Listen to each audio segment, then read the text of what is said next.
I got a question for you. Just how many 2D Power Ranger games do you think were released up through the Game Boy Advance? Go on, take a guess. 6? 10?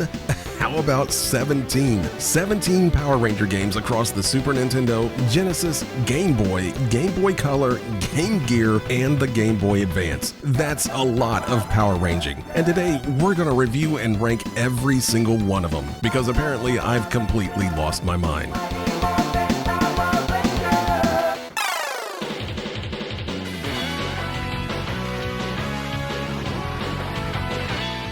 Hey guys, welcome back. I know we don't do these ranking videos too often, but I figured now's as good a time as any to sit down with this pile of Power Ranger games and see which ones are still worth your time and which ones just need to be tossed out. So let's get things started by bringing down the ranking board. Hold on, give me a second here.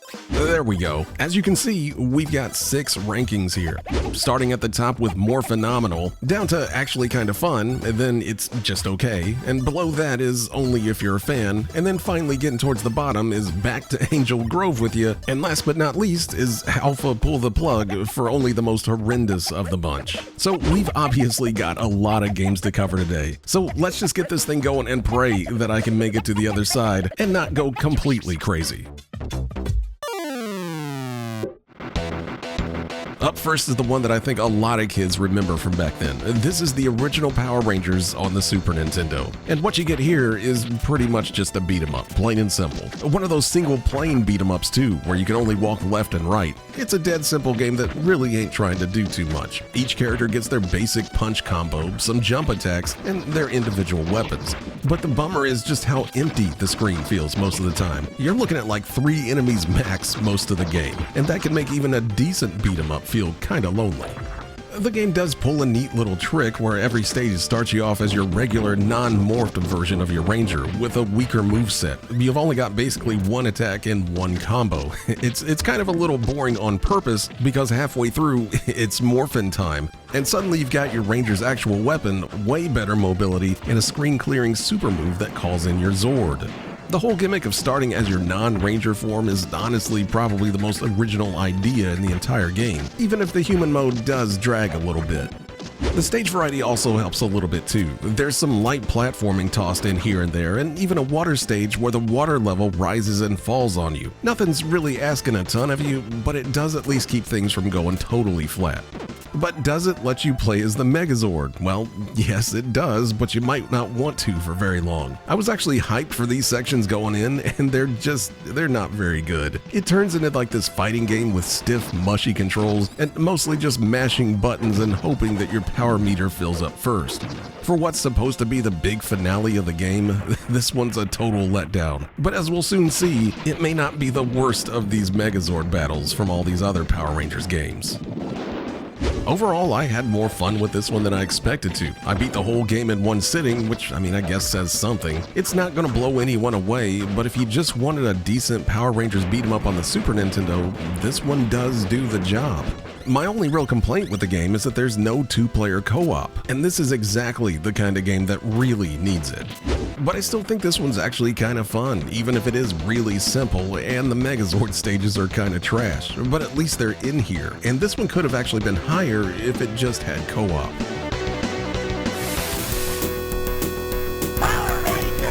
While the Super Nintendo version of Mighty Morphin Power Rangers is a beat-em up, the Genesis version, released the same year by a totally different studio, is not. This one's a one-on-one fighting game, and as we've mentioned before on this channel, that's just kinda how licensed games worked back then. 2 consoles, 2 developers, and no one on either side caring if each game was completely different from each other. Here you get to pick from the 5 Rangers at the start, and you fight your way through a scenario mode where you beat a monster and then beat a bigger version of that same monster with your Megazord, rinse and repeat. Beat the Green Ranger in a couple of stages and he joins your roster along with his Dragon Zord, and that's literally the whole game. The fighting itself is doable, like maybe in the most minimal sense of that word, since you only get 2 attacks, a light and a heavy attack, and a handful of special moves per character that are kind of finicky to pull off. I wouldn't call it broken, but it does drop inputs more than it should. Doing these with any sort of consistency is kind of a chore, even from a fighting game guy like me. Graphically though, it does look pretty sharp for a Genesis game, and it's got the cutest damn Dragon Zord I've ever seen. Plus, there's a ton of digitized cutscenes between fights, so if you're a fan of Power Rangers story stuff, then this one's pretty decent. But the real issue with this one is just how little there is. You can clear the entire single-player mode in like 20 minutes. There's a decent amount of characters, but unless you've got a second player, you're basically stuck with the story mode, since there's no option to just fight the computer freely or even try out different characters to practice. And for a fighting game in 1994, that sucks. So this one kind of lands as a mediocre fighter that would have maybe scratched an itch for a hardcore fan in 1994 and not much else. It's not embarrassing, it's just thin, like wafer thin. If you're both a Power Rangers fan and a fighting game fan, maybe it's worth it just for the story mode, but for everyone else, there's better versions of both of these things in this video alone. Up next is the Power Rangers movie for the Super Nintendo, and this is the follow-up for the first Super Nintendo game, with Natsume returning as the same developer. And by all accounts, this should have been a huge upgrade. It came out right when the movie was hitting theaters, and kids were basically just begging for anything Power Rangers on the Super Nintendo. Instead, this one's just kind of a big bummer. And as soon as you start playing, you'll realize why, because something just feels off about this game. The movement's stiffer, the attacks feel less responsive, and even though you finally do get two-player co-op support with two planes of action in this game, getting between those two planes means holding the shoulder button down while your character slowly hops back and forth. And if an enemy even so much as bumps into you mid-hop, you take damage. Combine that with only 5 hit points total and cheap hits everywhere, and this game punishes you constantly for stuff that barely even registered in the first game. The bigger problem, though, is the morph system. Instead of the simple to understand human mode and then ranger mode from the first game, this one gives you a power meter that you have to fill up by picking up lightning bolts off enemies. Fill it all the way up and you get your ranger form, which in this game barely plays any different from your base form. Charge it up a little bit more and you can unleash your screen clearing super move. But if you fill it all the way up again, then you finally get your actual weapon, the same weapon that was just your default attack in the first game. It's a whole ordeal for stuff that just used to work.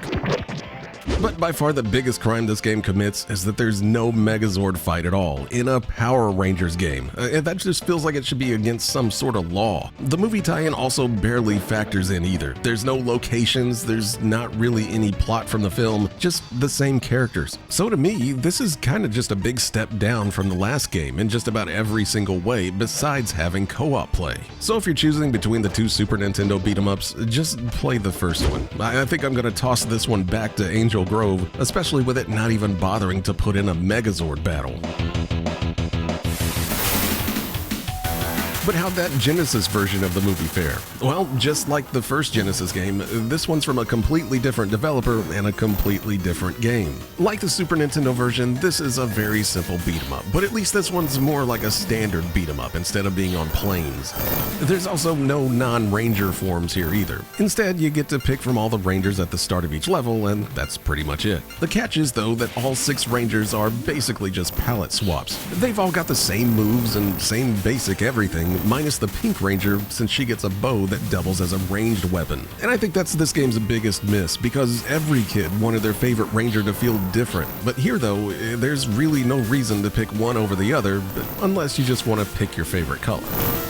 Otherwise, this is a pretty fun little beat-em-up. Controlling your rangers feels good, smacking around putties and slime dudes is fun, and overall it just feels like a solid brawler. And guess what else it does right? You get actual Zord battles here, like full fighting game style Zord battles. Between the brawling stages, you hop into a Megazord and then fight city-scale one-on-one battles that play almost like their own little fighting game. You get a block button, special moves, basic combos, pretty much the works. And call me crazy, but I think this is exactly what a Power Rangers game needs. It has to have a Zord battle or it's not a Power Rangers game. It just makes the Super Nintendo version stand out even more for not even trying.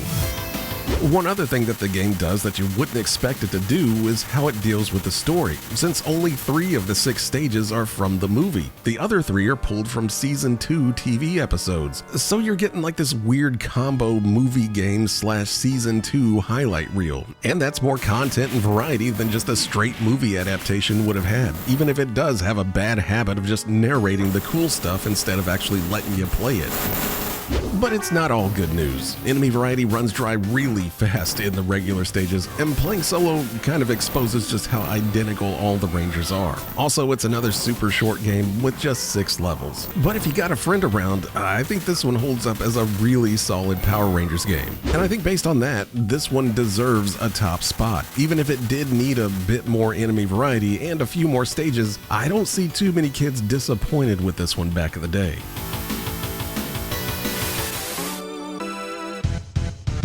And now it's time for something completely different. Not a beat 'em up and not a fighting game this time. This is a kart racer, which honestly wasn't the genre I expected to see Power Rangers show up in.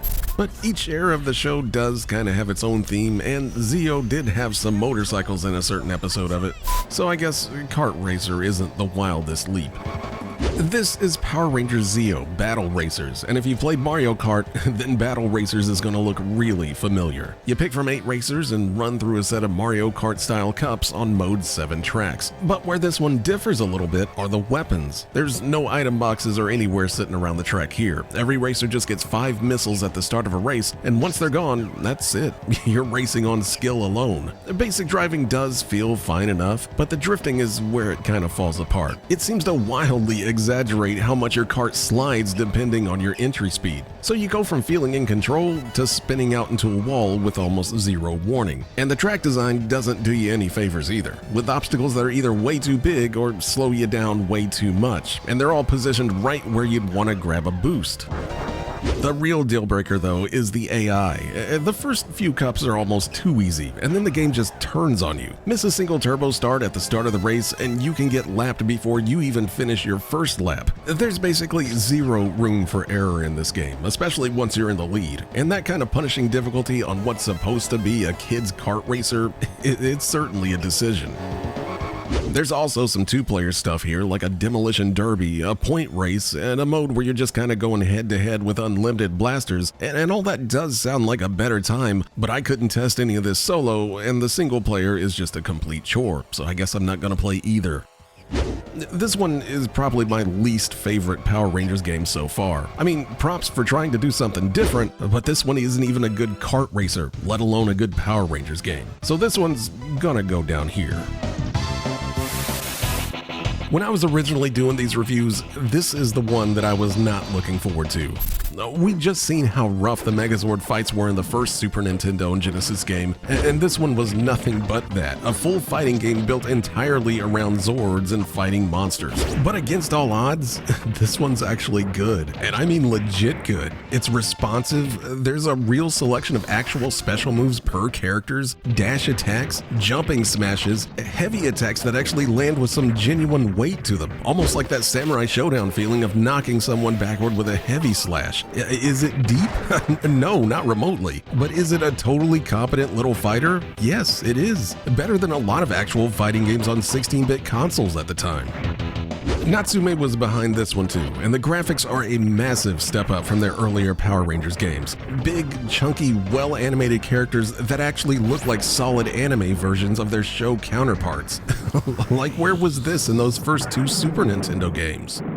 My only real complaint with this one is just the amount of content. There's only 8 characters and 5 backgrounds, and that's really thin for a fighting game, even by 1995 standards. Magazines were pretty apathetic to this one back in the day, and I genuinely don't know why. Maybe it was because it was just fighting game fatigue, or maybe Power Rangers fatigue, or just maybe both. But playing it now, this is easily one of the best Power Ranger games of that time, maybe the best. It's simple and it's fun and polished in a way that a lot of Power Ranger games never even got close to. So as of right now, I'm putting this one at the very top with the Genesis game. If you've never played this one, then you're really missing out on a fantastic Power Rangers game. The first Game Boy outing keeps things pretty simple. 5 levels and every one of them splits into 2 halves. First you play as your Power Ranger self punching through putties with a weapon attack that eats into your life gauge every time you activate it. At the end of the level though, you switch into controlling the Megazord for a one-on-one fight with that stage's giant monster, with the same attack or power attack setup as your Power Ranger. And honestly, for a Game Boy brawler in 1994, this one's got a decent reputation for a reason. It's not doing anything fancy, I mean look at it, but it's got a surprisingly smooth, fast-paced feel to it that a lot of these portable games didn't, one of which we're about to look at. The downsides to the game, though, are mostly what a lot of Game Boy titles had back then. That being because it's super short and neither difficulty setting is very challenging, so it's pretty easy even for a kid to beat this in under an hour thanks to passwords. One nice touch, though, is that if you had this and a Super Game Boy adapter, you got a custom color palette matching whichever Ranger you picked, so it's kinda cool that they threw that in there. Overall though, for a Game Boy game, it's pretty fun and addictive thanks to how you kinda have to memorize the levels. It's basic and short, no way around that, but it's a solidly built basic, and that's more than I can say about its sequel.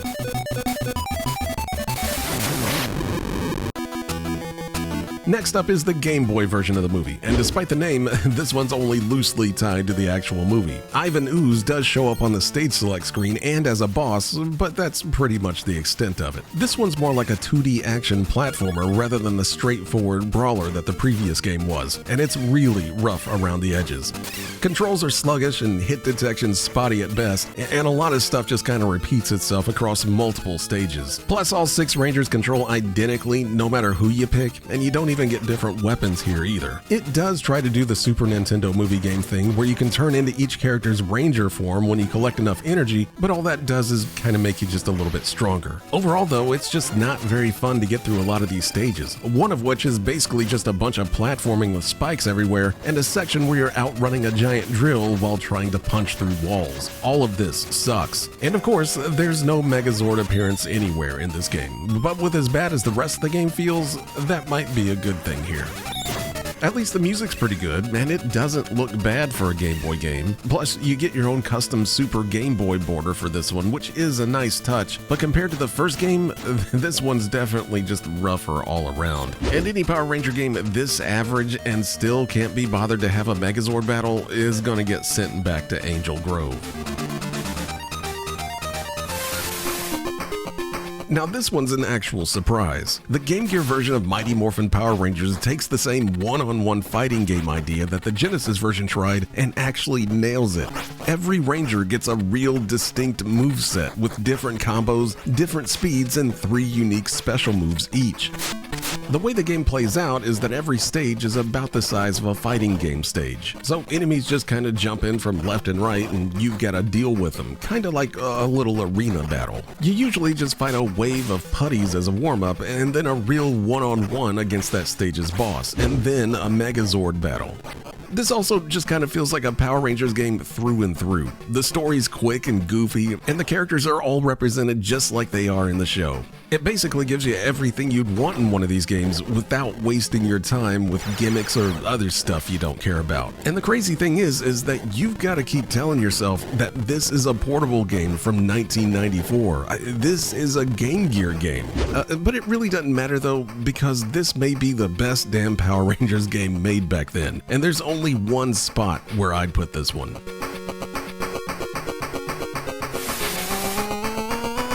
And you'd probably think that the movie follow-up on the Game Gear would be just as good, but this one comes off as more lazy than anything else. You do get the movie roster of Rangers, but they all mostly play the exact same as the Rangers in the first game, including their special moves. The game's also set up in pretty much the exact same way as well. Small arenas where you fight some putties, then a boss, and then a Megazord battle. But honestly, this one just kind of feels more like a quick rehash than a sequel, especially since it's pretty light on content. It starts reusing backgrounds halfway through the game, and just doesn't seem to have the same amount of effort put into it as the first game did. It's still good for a portable Power Rangers game, but just not as good as that first one. Now that we're getting into the Game Boy Color games, these are the versions of the Power Rangers that I didn't even know existed, like Lightspeed Rescue here. These Rangers are all about rescuing people, while also beating the crap out of monsters apparently. Damn! And their Megazord is even made up of emergency vehicles. The game itself, though, is something we haven't actually seen before, since this one's more of a side-scrolling platformer than anything else. It splits every stage into 3 parts: a rescue segment where you're racing to save civilians before the time runs out, a battle segment where you're fighting batlings on your way to the boss, and then finally a Megazord rematch against that same boss. The rescue sections are pretty neat since you have to find power-ups within each stage to get to certain survivors, though I don't think the game really cares how many you actually save to beat a stage. The battle stages are super simple since you can just kind of run straight through them, and the Megazord battles are... oh man, these are some of the worst, maybe the worst Megazord battles in any of these games. It's cool that you can select which stage you want to tackle, but it does kind of get repetitive by the 3rd or 4th stage, and some of the platform and rope jumps are trickier than they probably need to be. But as a Power Rangers game on the Game Boy Color, it's not that bad at all. It does the whole rescue thing that these Power Rangers are all about really well, and it's got some original gameplay to boot. And I don't know if I'm just in a good mood or what, but I'm gonna put this one in the actually kind of fun category. Let's see if I end up regretting that. Here's another one I'd never even heard of. Time Force for the Game Boy Color is another side-scrolling platformer using the exact same engine as Lightspeed Rescue. But this one ditches the whole rescuing people thing in favor of just being your standard action game, which was actually the worst thing about Lightspeed Rescue, and it's bad here too. The fighting is super stiff, and moving around the stage somehow feels worse than it did in the first game. And the whole thing in Lightspeed Rescue, where you had to find items to get through the stage, is replaced with just being able to select a unique weapon, either your fist, a sword, or a gun, 2 of which uses your energy meter. But both are way better than using your actual punch attack, which is mostly completely useless. Oh, and the Megazord battles are just as bad here as they were in Lightspeed. The time travel aspect that these Power Rangers are known for is handled by giving you selectable paths through history to chase down whatever bad guys you're after. So you usually get an option to choose which time period you want to go to after each stage, which is a neat idea. I just wish the game was more fun. Personally, as far as these Game Boy Color games go, I'd take Lightspeed Rescue any day over this one, since I actually really like the structure of that one, but I could see kids having fun with this one as well. Okay, it's finally time to get into the Game Boy Advance games. And the GBA actually had more Power Rangers games than any other console, and they all vary wildly in quality. First up is the GBA version of Time Force, and this one ditches the Game Boy Color version's platforming for just a straight up beat 'em up. This one does give you the ability to pick any Ranger whenever you want by hitting the select button, and there's some fun pickups you can find like your sabers or even this laser gun thing. It controls well enough and it moves fast, plus it uses the whole time travel gimmick pretty well with a hub area that you use to travel through time to go after whatever baddie is currently trying to rob local businesses. The action, though, is pretty lame. Just stand in front of dudes and button mash, and the game doesn't really expect you to do much more than that. You do at least get some Zord battles, but this is just more button mashing to fill up enough power for you to activate your power sword, which the game does for you. You can clear this entire game in like under an hour, and I think maybe this one was more targeted towards the younger crowd. And I guess I can't really bash it for that. I mean, it is a Power Rangers game. This one actually did get some pretty bad reviews when it came out, but I mean, I don't really hate it. And I think if you were a kid and a fan of this show, this would have probably been a decent game. We've definitely played worse. Wild Force switches things up with an isometric top-down beat-em-up game. You pick a lead ranger that actually has unique stats this time, and bring 3 backup rangers that you can summon mid-fight, each with their own unique team-up moves. Each area is basically just a little mini arena where you have to take out a certain amount of putreds and then a boss.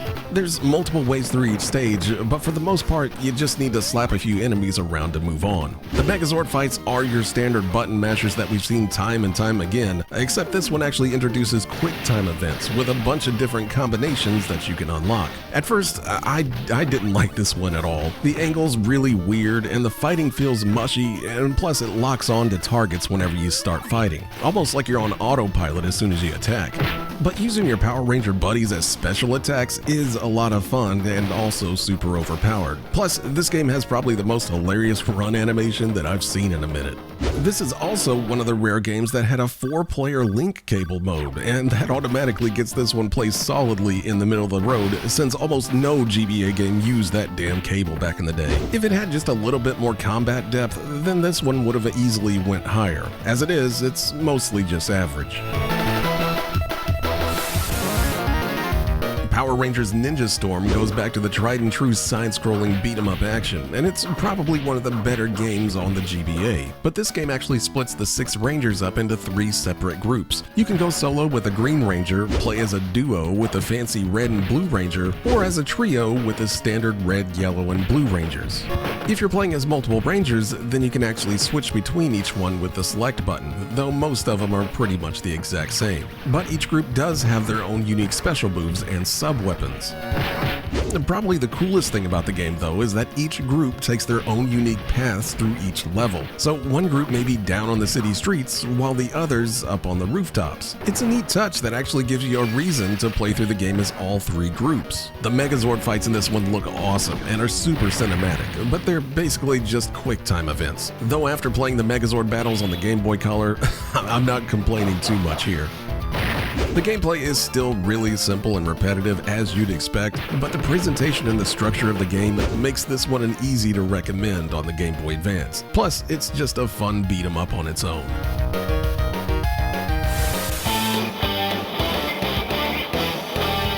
Dino Thunder isn't too bad either. It mixes beat-em-up stages with basic objectives, along with some puzzle-solving segments where the Black Ranger has to tame captured Zords. The cool thing about that is that you can then use those Zords to build your own custom Megazord, giving you different attack options for your left and right arms. None of them really seem to make that much of a difference, but it is pretty cool.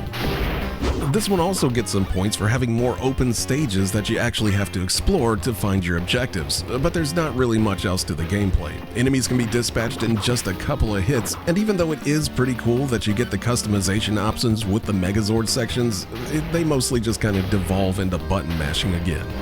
This is also yet another Power Rangers game where every one of the Rangers are the exact same, and you don't even get to pick which one you want since the story picks for you.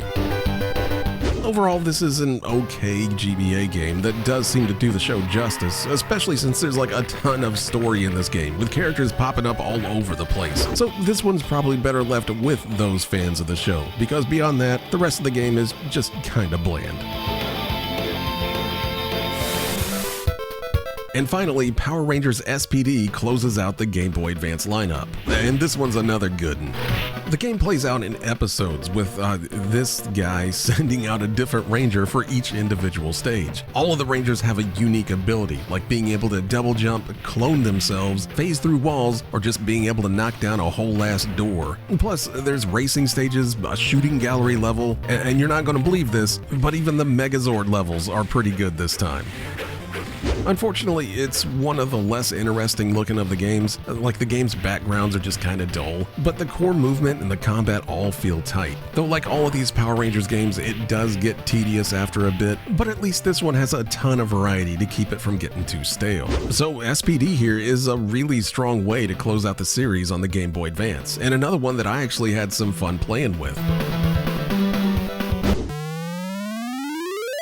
And there you go. That's all 17 classic 2D Power Ranger games, and that's enough. The 3D games are just a whole other project at this point, but I did want to cover these since so many of you have actually recommended almost all of these across the videos where I've had a Power Rangers game in it. So for all of you people that requested them, I hope you're happy that you nearly killed me with this video. And if you like or didn't like any of these games, let me know down in the comments, because when you play this many Power Ranger games at once, you kind of stop being able to tell which one is which. So hopefully I didn't make a complete ass out of myself. Either way, I'm done for this week. So if you like this video at all, just give it a hype or a like or whatever the kids do these days. And if you want to see more videos like this, then do me a favor and sub to the channel. As always though, thanks for watching this one, and I'm gonna go lay down.